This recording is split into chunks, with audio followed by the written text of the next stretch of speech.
Hello, welcome back to the new reaction video. और अभी जिस वीडियो के ऊपर हम लोग रिएक्ट करने वाले हैं उस वीडियो का टाइटल है। वीडियो का टाइटल है जी how India build world class trains. अच्छा जी। इंडिया मतलब दुनिया की अच्छी मतलब बहुत अच्छी ट्रेन्स कैसे बना रहा है। तो लेट्स गो स्टार्ट करते हैं वीडियो को। और ट्रेन्स में तो देखो यार, इंडिया इस टाइम पे बहुत बहुत बहुत आगे। बहुत मतलब निकला हुआ है। चाइना, जापान और जर्मनी वगैरह या अमेरिका से फ़िलहाल पीछे है। ये तीन चार कंट्रीज हैं, उनसे पीछे है। लेकिन पाकिस्तान से तो बहुत आगे पाकिस्तान में तो हैं। ट्रेन्स है ही नहीं ना, अब ना ही होने के बराबर रह गई हैं। पाकिस्तान के अंदर या तो रोड्स का सिस्टम है या तो एयरलाइंस का कुछ हल्का फुल्का है, बाकी ट्रेन्स का तो ख़त्म ही हो रहा है। मेट्रो तो है ही नहीं। तो बहरहाल स्टार्ट करते हैं और देखते हैं। इंडिया तो खुद ट्रेन्स बनाता है ना बेसिकली, यहाँ पर भी मेरे ख्याल से उसी से रिलेटेड बात हो रही है। तो इंडिया तो खुद ट्रेन्स बनाता है। पाकिस्तान अगर कहीं से कोई भी इंजन भी है वो भी इंपोर्ट करेगा, बोगीज़ हैं वो भी इंपोर्ट करेगा। इंडिया तो सारा का सारा खुद बना रहा है। बल्कि वंदे भारत पूरी की पूरी इतनी बेहतरीन ट्रेन वो इंडिया सारी की सारी खुद मैन्युफैक्चर कर रहा है। तो लेट्स को स्टार्ट करते हैं। और इसके अलावा अगर आपने चैनल को सब्सक्राइब नहीं किया तो वो भी लाजिम कर लीजिए। लेट्स को स्टार्ट करते हैं वीडियो। इंडिया का रेलवे नेटवर्क दुनिया के सबसे बड़े नेटवर्क्स में से एक है, जहां हर रोज 22,000 से ज्यादा ट्रेन दौड़ती हैं। इसमें से 13,500 ट्रेन 22,000। पैसेंजर्स की चलती हैं डेली और 84,800 से ज्यादा कोचेस होते हैं उसमें। देश और दुनिया की कई मेजर कंपनीज और फैक्ट्रीज इन कोचेस को बनाती हैं, जिनमें सबसे ऊपर नाम आता है आईसीएफ का, integral coach factory ICF Chennai में। ये आज दुनिया की सबसे बड़ी पैसेंजर कोच मैन्युफैक्चरिंग फैक्ट्री है और अकेले ही 4,000 से ज्यादा कोचेस प्रोड्यूस करती है हर साल। साथ ही साथ ये 10 से ज्यादा देशों में कोचेस को एक्सपोर्ट भी कर चुके हैं। आज आईसीएफ ना सिर्फ रेलवे कोचेस बल्कि ओवरऑल इंडियन मैन्युफैक्चरिंग का एक अहम भाग बन चुका है। इंडियन रेलवे जो इसकी पेरेंट ऑर्गेनाइजेशन है, इसकी सबसे बड़ी कस्टमर है। कोचेस के साथ ईएमयूज भी, Kolkata metro coaches, LHB coaches, MEMUs, Vande Bharat और अमृत भारत सब इधर ही बनती हैं। हमें इस फैक्ट्री का एक एक्सक्लूसिव एक्सेस मिला, जहां under production Vande Bharat trains में जाने का मौका भी मिला और देखने को मिला कि वो कैसे बनती हैं। Welcome to Integral coach Factory. यहाँ पर वंदे भारत ट्रेन्स बनती हैं, एलएचबी कोचेस बनते हैं और हर टाइप के इक्विपमेंट्स बनते हैं जो हम इंडियन रेलवेज में बहुत ही अच्छे से जानते हैं।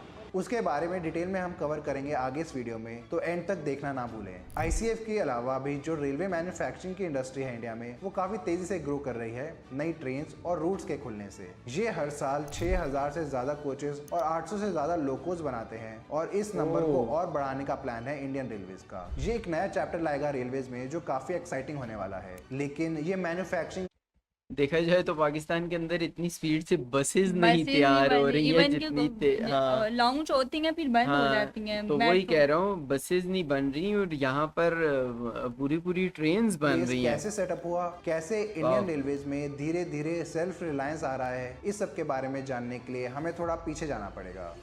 जब रेलवेज को इंडिया में इंट्रोड्यूस किया गया तब ट्रेन्स ब्रिटेन से ही बनकर आती थी।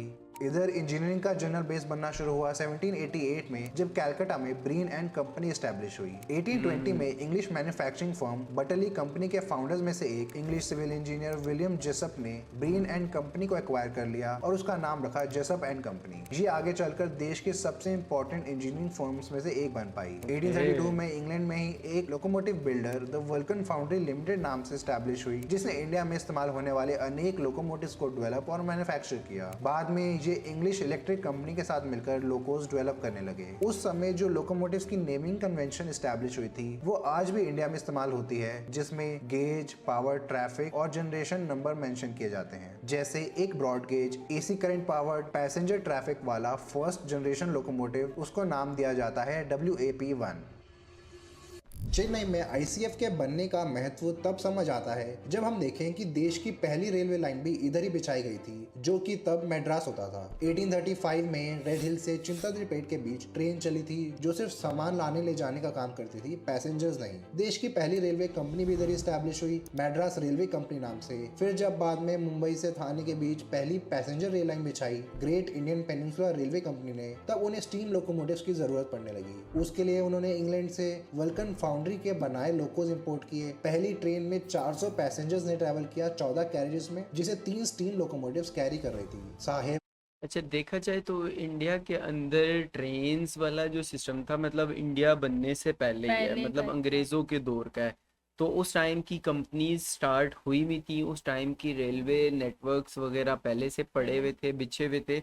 तो जब इंडिया आज़ाद हुआ, पाकिस्तान आज़ाद हुआ, तो पाकिस्तान में भी कुछ थे रेलवे के कुछ ट्रैक्स वगैरह थे। तो पाकिस्तान लेकिन वही है कि पाकिस्तान पाकिस्तान ने, ने स्टार्ट नहीं हाँ, लिया ना, तो इंडिया ने पाकिस्तान ने जो है उसको लेके आगे नहीं आगे नहीं चला, चले। इंडिया उन्हीं चीज़ों को आगे लेके चला और आज जो है ना इस तरह आज नाम बनाया। सिंध और माशाल्लाह बहुत सुल्तान सारे। नाम से। इसके बारे में डिटेल में जानने के लिए हमारी वीडियो इंडियन रेलवेज देखें आई बटन पर क्लिक करके। अब इस लाइन की सफलता के बाद कई और रूट्स बिछाए जाने लगे, जिससे लोकोमोटिव्स की डिमांड भी बढ़ी। सारे लोकोज इंग्लैंड से लाए जाते, लेकिन उन्हें मेंटेन और सर्विस करने की जगह नहीं थी उनके पास। तभी 1862 में देश की पहली railway workshop east Indian railway company ने एस्टैब्लिश की, जमालपुर लोकोमोटिव वर्कशॉप। पहले तो ये हावड़ा में बनी थी, लेकिन खुलने के 8 साल के अंदर ही इसे शिफ्ट कर दिया गया जमालपुर, बिहार में। इंपोर्टेड रोलिंग स्टॉक को यहाँ लाया जाता सर्विस और रिपेयर्स के लिए, और आज भी ये देश की सबसे बड़ी रेलवे वर्कशॉप है। इसके बाद वेस्ट बंगाल के कांचड़ा पाड़ा में एक और वर्कशॉप बनी, जो ज्यादातर स्टीम लोकोमोटिव्स और वुडन बॉडी कैरेजेस और वैगन्स को ओवरऑल करने का काम करने लगी। कुछ साल बाद मुंबई के लोअर परेल में Bombay, Baroda and central India railway ने कैरेज रिपेयर वर्कशॉप को खोला,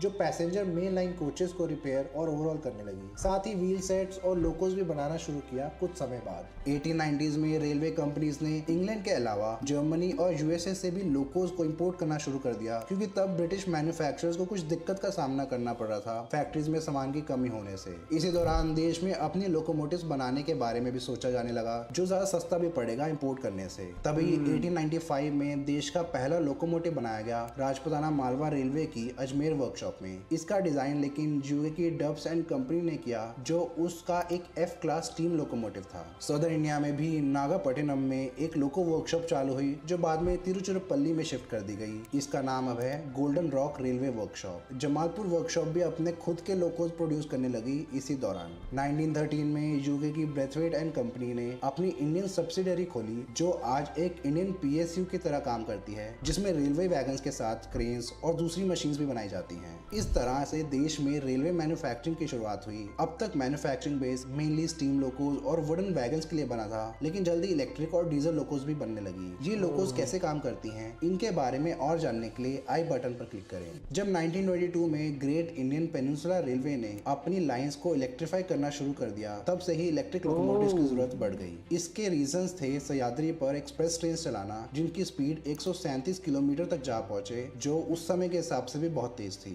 देश की पहली इलेक्ट्रिक ट्रेन बॉम्बे के विक्टोरिया टर्मिनस और कुर्ला के बीच चली, जिसे 1.5 किलोवोल्ट डीसी ट्रैक्शन पर Swiss locomotive and machine works का एक 2400 हॉर्स पावर वाला लोकोमोटिव पावर दे रहा था। वर्ल्ड वॉर 2 के समय एलाइड आर्मी ने बॉम्बे, कैलकाटा और कराची के पोर्ट्स का कंट्रोल काफी हद तक ले लिया था, ताकि ट्रांसपोर्टेशन ज्यादा एफिशिएंट तरीके से हो सके।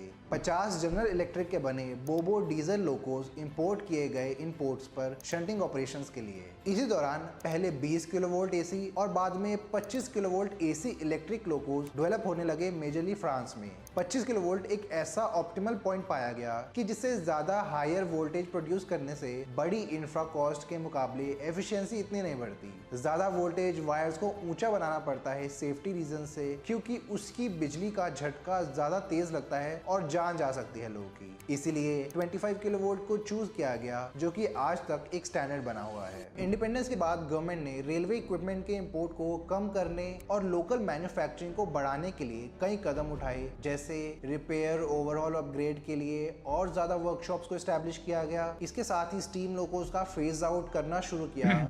एक चीज़ इसमें सारे में नोटिस करो कि जो चीज़ें मैं वही पहले भी बता रहा था कि इंडिया पाकिस्तान बनने से पहले से चल रही थी, वो उनको आगे से कंटिन्यू और अपग्रेड ऐसे अंदाज में अपग्रेड किया गया कि आज वो वर्ल्ड क्लास लगती हैं, जिससे इलेक्ट्रिक और डीजल लोकोज रिप्लेस करने लगी। इस दौरान जहां लोकल मैन्युफैक्चरिंग पे जोर दिया जा रहा था, फॉरेन मैन्युफैक्चरर्स पर डिपेंडेंस बरकरार रही। इसको कम करने के लिए चित्तरंजन लोकोमोटिव वर्क्स और इंटीग्रल कोच फैक्ट्री को स्थापित किया गया। ये दोनों ही आगे चलकर बहुत बड़ी वर्कशॉप्स बनी। चित्तरंजन लोको वर्क्स 1950 में खुली चित्तरंजन शहर में, जो वेस्ट बंगाल में 3 पड़ता साल है। बाद। उसी समय जब minister of transport and railways N Gopala Swami Ayyangar ने देश में कोच फैक्ट्री को सेटअप करने का इरादा सामने रखा, तब एक इंडियन डेलीगेशन को स्विट्जरलैंड की Swiss cars and elevator manufacturing corporation में भेजा, जहां से वो टेक्निकल असिस्टेंस और कोच बिल्डिंग टेक्नोलॉजी के ट्रांसफर के लिए एग्रीमेंट साइन करके आए। इस कंपनी ने एक basic steel shell prototype design किया, जिसके ऊपर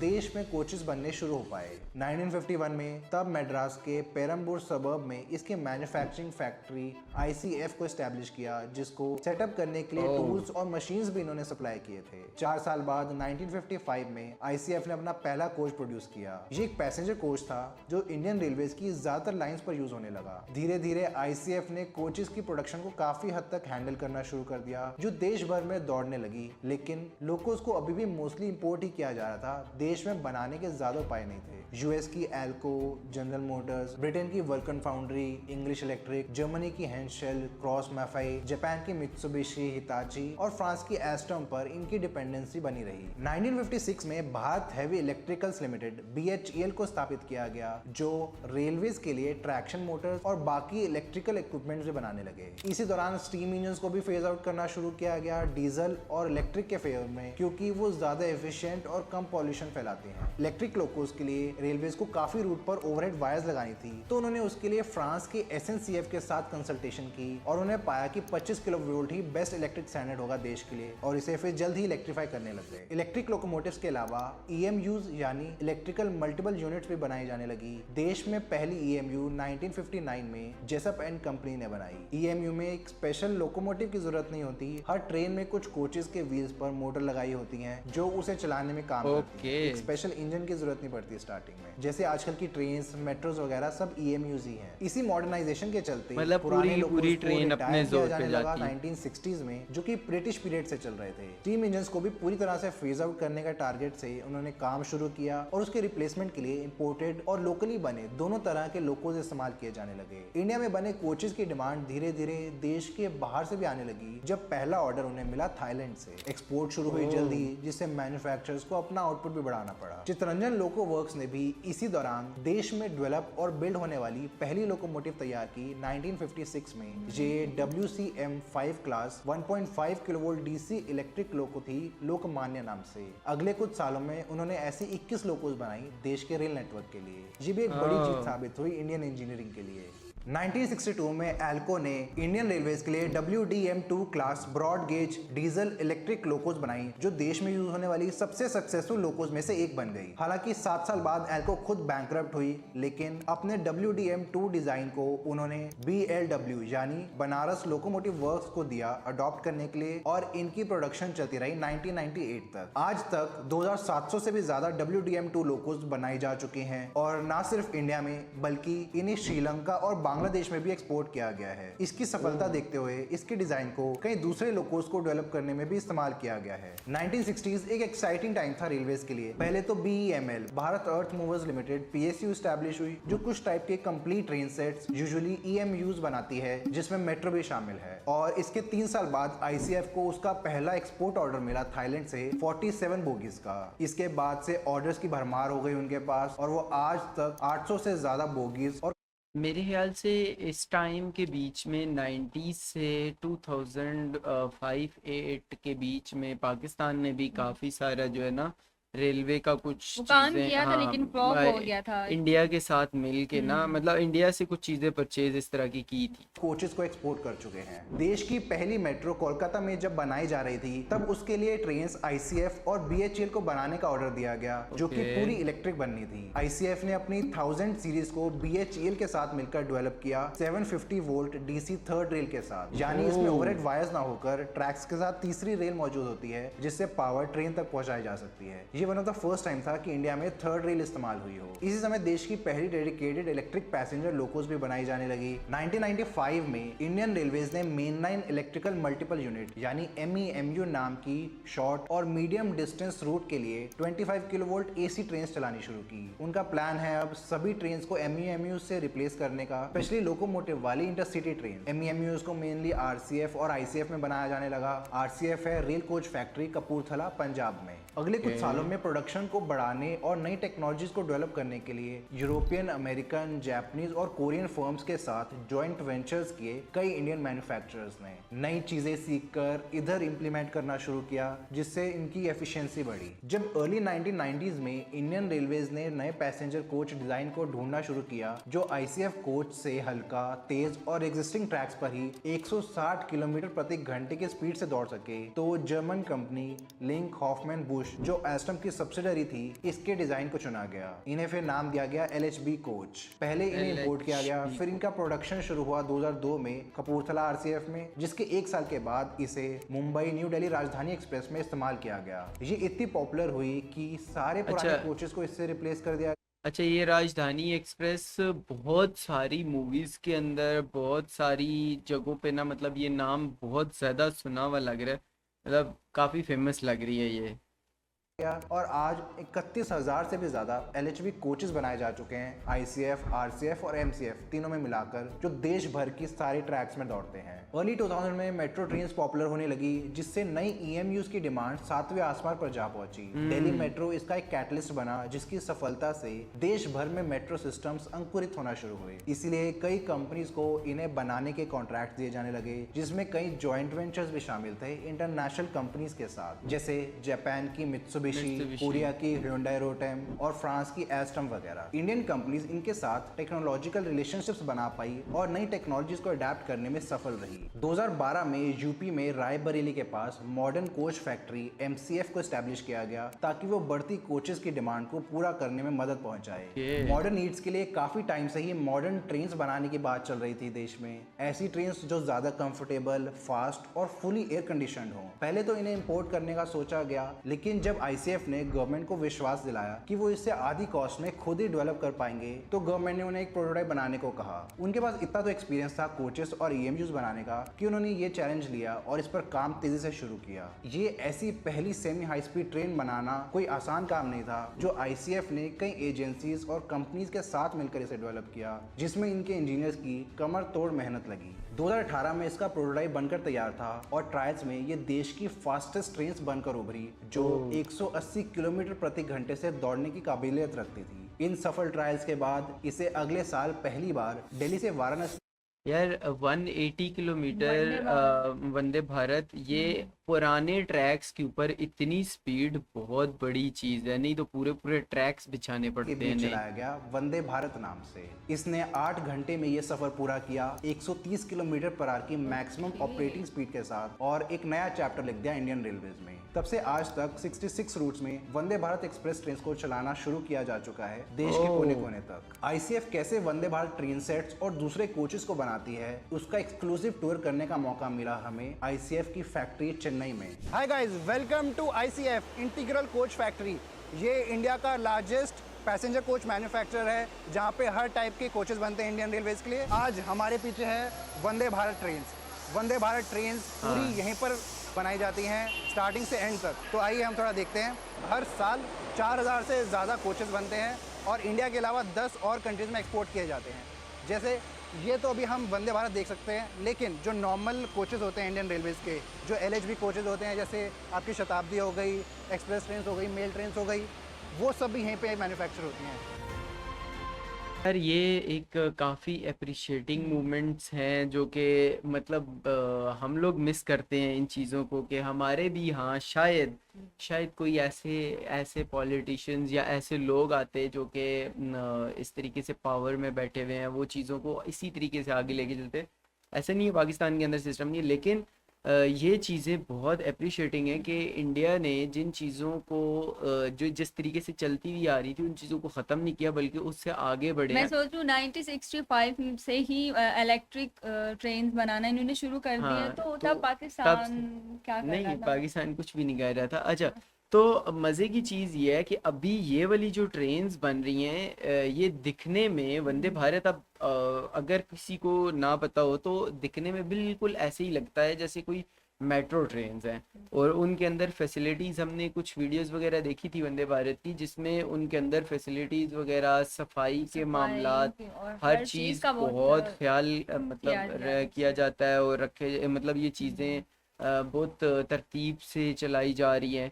तो ये खुद की बनाई हुई चीज़ें हैं और इतनी बेहतरीन।